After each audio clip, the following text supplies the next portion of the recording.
Hello everybody, I am sitting here outside in what just started to be, I think, a monsoon in Arizona. Came out here because I thought, fresh air. Yeah, so I am leaving tomorrow to go back to New York. And I've been dreading this. I thought of all the different ways I could go back. No big deal, just the house is falling down because of some wind. Sounds worse than it looks. It was like so quiet out here, and then as soon as we went live, basically the apocalypse started. Broadcasting live from the apocalypse in so many ways, because Arizona not only has massive fires, wildfires, which we've documented, we also have a huge spike in COVID rates, and now this. So I'm going back to New York tomorrow, and I'm taking a plane, and I'm freaking out, and I don't know how many of you have taken planes in the last... I have to play cool. Like, we're in the middle of a disaster. All that, ignore it. What is that? Anyways, I'm heading out to New York tomorrow, and I was trying to think of all the different ways I could protect myself. I'm going to be carrying hand sanitizer, everything like that, but like, you know, it's a long flight. I have a layover in Atlanta. So I decided I was getting... You know, I have these masks, which I think a lot of us have now, and I have different forms. What is it, a K95 mask? A K95 mask I have, so I might use that one. But for the sake of this exercise, I'm doing this. And then I bought one of these. I don't know how many of you guys have one of these little babies, but I figured I'm going to do this. I'll walk around so it's like double the situation. And then I'm going to put a bandana underneath so no air creeps up in here. And I'm trying to decide whether or not I should do gloves or not. I don't know if it helps, actually. I was reading some stories that, like, we think gloves help, but honestly, you're still, like, touching things. So, I'm not a fan of sleeping pills, but I might just go to sleep on the plane so I don't get antsy and frustrated with everybody around me. But I'm not sure how many of you have been on planes in the last, few months since COVID, but it's freaking me out, but I gotta get home. I'm gonna be forced to quarantine for 2 weeks. And that's that. There are cases are spiking, as you guys know, all in red states right now. Actually in California as well, but like the rate, Florida right now has gotten so many cases. I think it's at 160,000 cases declared since the beginning of COVID.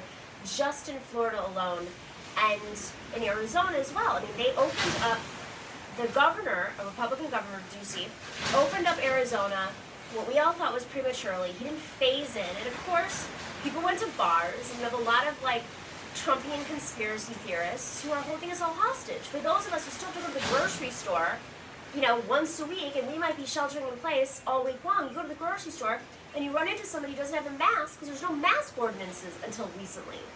And that was a reaction to opening up. So these folks who are just absolute deniers, were having meltdowns all across the country. But it's worsened when you're in a state that is governed by someone who we know actually has conflicts of interest because they wanted their businesses to open up again, their wife's business to open up so they could make money. And it's gotten to the point where even the most business-oriented Republicans, like Fox News is now talking about, well, why can't you just wear a mask?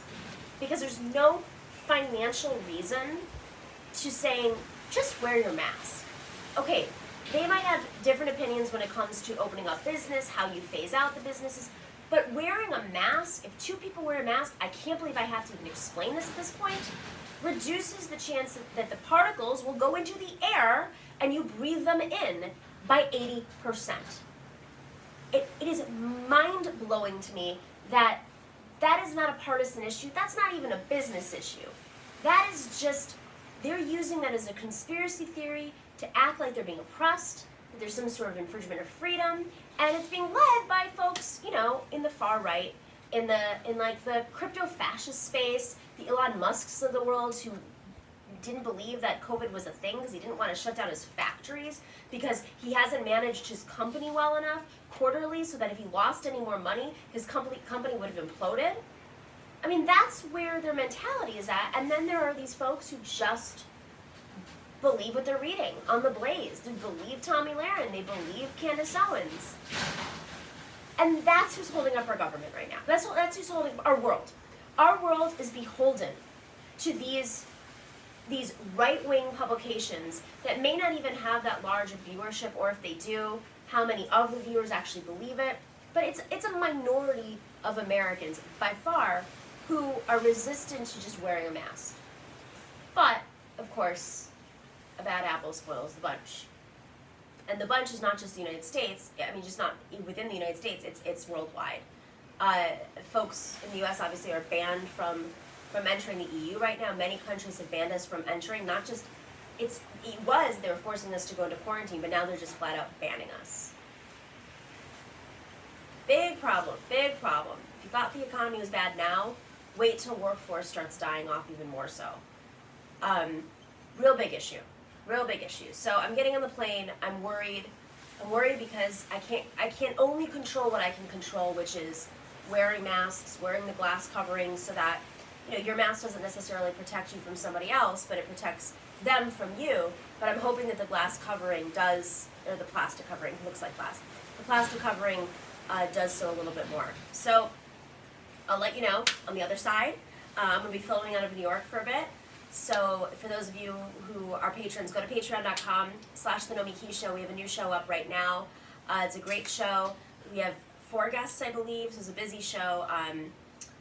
We have Representative Rabb out of Philadelphia. He is a very progressive representative who's pushed forward criminal justice packages that are probably the most progressive in the country. He's really taking leadership. He doesn't have to listen. He doesn't have to be protested. He just shows up and takes. They had a protest in the government buildings. Representatives got together and protested the leaders so they could push through legislation. So he's taking a real activist approach. Good friend, supported Bernie Sanders both times around, longtime activist before he was elected, and that's what it means to get activists elected, that they take that energy in office. Fascinating interview. We also have Rebecca Parson on the show who talks about her race in Washington State. She is running for Congress. She's a socialist, member of DSA, active member of DSA. Really fascinating district because it's very working class. There's a lot of revolutionary spirit there. But it's one of those interesting working class Trump/Bernie districts. Definitely want to check that out. We talk about the DNC's plans for the convention, the virtual convention with DNC member Melahat Rafi. And then Eva Putsova, who's running for Congress in Arizona, comes on and she talks about the COVID rates rising in Arizona, which is what we were just discussing. So that's on this week's show. It's up on YouTube. It's on Patreon right now. If you're not a patron, definitely go to patreon.com/The Nomiki Show. You can get one of our new mugs. We're selling these on thenomikishow.com. We have totes and stickers too. But I'm going to be filming my show out of New York for the next few weeks, so I'm asking for your patience as we try to figure out how to film it without my in-home studio, right? I might build something. We'll see, or I might go back to the old studio if it's opening up. But we want to be very careful because we gotta be. So just wear your masks. Wear your masks. If you have to go out, why do we have to say this? To wear your masks. In other news, Ghislaine Maxwell, man, this is insane. I think what's so crazy is I saw a tweet from a legal expert who used to be a lawyer out of the corruption unit in the Southern District of New York, and he's like, we didn't ever try trafficking, sex trafficking. It's not the sex trafficking unit. So what that makes me think, I'm not a legal expert of course, is they're deciding there's a public corruption aspect of it. The public corruption unit investigates legal corruption, corruption with lawmakers. So Preet was famous for his investigating several, the leader of the assembly in New York who went to jail, the leader of the Senate who went to jail. They were tried for public corruption. And many other lawmakers in New York State. So that happened, less than a decade ago, but the whole makeup of New York State government has shifted so much because of that public corruption unit, Preet leading it. And of course he's out now, but I'm very curious to see how that, she's not a public official, she's not a lawmaker. So does that mean that there's some aspect of this trafficking case that leads back to a lawmaker? And why is it that both Epstein and herself who are being tried in the public corruption unit. So my guess is it's probably tied to somebody in government, probably in New York, or at least it happened in New York City. That is probably a New York lawmaker, or was a New York law. I don't know. I don't know for sure. But we see that, you know, Prince Andrew is being investigated. So, you know, this is ultimately what I think so many of us believe, that roads do lead to some sort of powerful people who really don't want this to be revealed. The lengths that they went to in facilitating this disgusting trafficking scheme, which was probably also sort of like a money laundering scheme. I mean, obviously, because they had all this money coming in illegally, so it was a money laundering scheme as well. So it's just an interesting time. I'm going to hope to get an expert on to talk about this. It's. I think they're, you know, we'll see a lot, and I just hope that they protect her and that they have cameras on her, and I just don't think they can get away with what they did with Epstein again. So she's probably going to have to show up and talk. She's probably going to have to be protected even more so, because, you know, faulty cameras cannot be an excuse I mean, just can't be an excuse. So, anywho, I will chime in on Tuesdays and Thursdays. As you guys know, Tuesdays and Thursdays we do these lives. We have a new show going up this weekend on Patreon on Saturday. Check it out at patreon.com/the Show. Hope you all are well. I'm heading back to New York. Stay safe, stay healthy, be careful, and many thoughts with those who do have COVID right now. A lot of friends and family just today announced that they have COVID. So there's clearly a spike because it's starting to show up on my feed again. So just much love to you all.